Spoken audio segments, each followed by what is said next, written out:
Alors, on va simplement revoir les codes dans cette liste ici. Alors, pour le jeu à un joueur, on a la première section pour les différentes variables qu'on utilise. Alors ici, c'est pour le mouvement aléatoire de la palette de droite.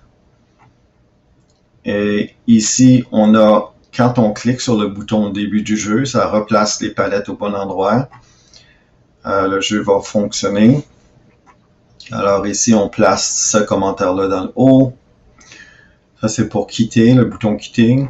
Et le chronomètre ici. Ensuite, on a la balle qui tente de sortir en haut et en bas. La balle se dirige vers la palette gauche. S'il y a des points de l'adversaire. Si on replace la balle au centre, c'est aléatoire lorsque ça va d'un côté ou de l'autre. Ensuite, quand la balle se dirige vers la palette droite, alors à ce moment-là, si ça traverse, c'est le joueur qui est à gauche qui fait des points.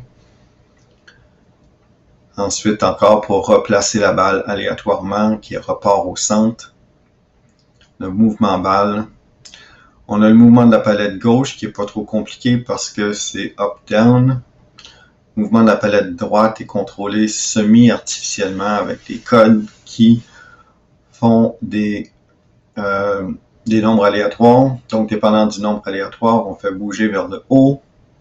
Dépendant de la place de la balle, si la balle est en bas de la palette droite, donc ça c'est cette section ici. Ensuite, on a la section de mouvement balle.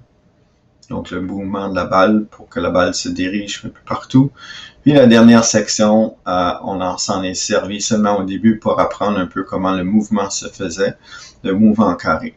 Il n'est pas utilisé présentement, le mouvement carré, mais c'est correct de le laisser là.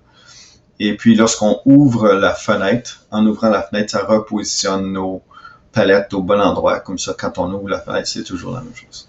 Alors, c'est ça. Présentement, on a 460 lignes de code. Donc, c'est important de toujours mettre les commentaires à l'intérieur des codes et tout ça. Et voilà, le jeu est terminé.